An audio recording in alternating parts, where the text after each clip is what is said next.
Special non veg खाणाऱ्यांसाठी हा video असणार आहे। आज मी बनवते चिकन सुक्कं, चिकन रस्सा, मिठाचा रस्सा, भात आणि बाजरीची भाकरी। तर हे सगळं मी कसं बनवणार आहे पूर्ण व्हिडिओमध्ये मी शेअर केलेलं आहे। दिसते की नाही ताट एकदम भारी आणि नॉनव्हेज खाणाऱ्यांच्या तोंडाला पाणी सुटलं असेल। चला तर मग आता रेसिपी बघूया। हाय हॅलो नमस्कार, मी प्रतिमा परिमॉममध्ये तुमचं सगळ्यांचं स्वागत करते। तुमचा आजचा दिवस खूप छान आणि मस्त जाऊ दे। काळ्या मसाल्यातलं चिकन बनवण्यासाठी इथं मी अर्धा किलो चिकन घेतले, छान स्वच्छ धुतलं, त्याच्यानंतर कट केलं आणि त्याला हळद मीठ लावून मॅरिनेट व्हायला ठेवलेलं आहे। इथं मी 2 कांदे चिरून घेतलेत, त्यानंतर एक टोमॅटो चिरून घेतलाय आणि आता हे चिकन आपल्याला शिजायला घालायचं आहे। अळणी चिकन बनवण्यासाठी इथं कुकर ठेवलाय मी। कुकरमध्ये 2 पळी तेल वापरलेलं आहे। तेलामध्ये आता मी कांदा टाकणार आहे आणि कांदा टाकून छान असं परतून घेते। कांदा गुलाबी रंगावर येईपर्यंत परतायचा आहे। त्यामध्ये टोमॅटोसुद्धा घातलेला आहे। टोमॅटोसुद्धा छान गाळ होईपर्यंत परतून घेतलं। त्यामध्ये आलं लसूण पेस्ट आणि कोथिंबीर टाकून छान असं परतून घेतलं। आलं लसूण पेस्ट आणि टोमॅटो नक्की वापरा चिकनला। चिकनचा जो वैस वास असतो ना तो निघून जातो आणि जे अळणी पाणी बनवतो ना आपण ते टेस्टी होतं। ही एक टिप्स नक्की लक्षात राहू द्या आणि चिकन बनवताना नक्की तुम्ही टोमॅटो त्यामध्ये टाका। तर आता छान असं परतून घेतलंय मी चिकन। वरती आता एक कढई ठेवली, कढईमध्ये पाणी ठेवले गरम होण्यासाठी, कारण ते पाणी आपल्याला चिकनमध्ये ओतायचं आहे। चिकनला छान आंगचं पाणी सुटलं, त्यानंतर मग त्यामध्ये हे गरम पाणी ओतलेलं आहे। वाटणासाठी साहित्य घेतले मी फुटाणे, तीळ, खोबरं, कांदा, कोथिंबीर, आलं लसूण हे सगळं आता मी मिक्सरमध्ये बारीक करून घेणार आहे आणि छान अशी ह्याची पेस्ट करून घ्यायची आहे। तर हे असं आपलं काहीसं वाटण दिसतंय। वाटण जास्त क्वांटिटीमध्ये केले कारण आपल्याला फ्राय आणि रस्सा पण बनवायचा आहे त्यामुळे। तर चिकन छान मऊ शिजलेलं होतं। चला आता चिकन फ्राय कसा बनवते ते दाखवते। एक कढई ठेवली, कढईमध्ये तेल टाकलेलं आहे आणि आता हे घरी बनवलेला मसाला आहे।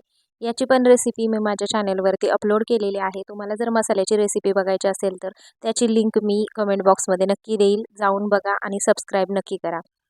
आणि तुम्हाला बनवायचा असेल तर तुम्ही बनवू शकता। सगळ्या प्रकारचे खडे मसाले वापरून मी हा मसाला बनवलेला आहे। खूप छान आणि टेस्टी आणि एकदम झणझणीत आणि कलरसुद्धा तुम्ही बघू शकताय आणि शेवटी भाजीचा कलरसुद्धा तुम्ही बघणार आहात की किती छान येतोय।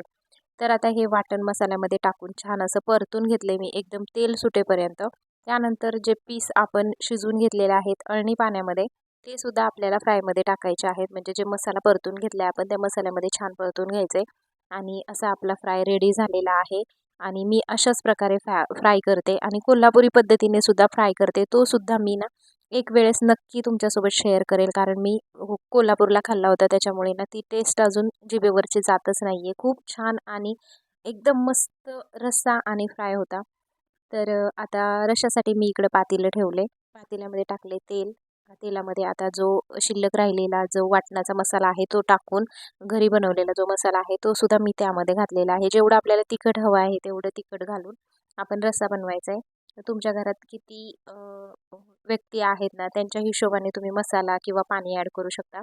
तर आता जे अळणी शिजलेलं चिकन होतं ना ते सुद्धा ह्याच्यामध्ये मी ॲड केले आणि आता मला जवळजवळ आहे ना 2 टायमाचं चिकन बनवायचं होतं, त्यामुळे मी एवढ्या क्वांटिटीमध्ये बनवलेलं आहे। जवळजवळ हे 6 ते 7 वाट्या चिकनचा रस्सा असेल इतका मी रस्सा बनवलेला आहे।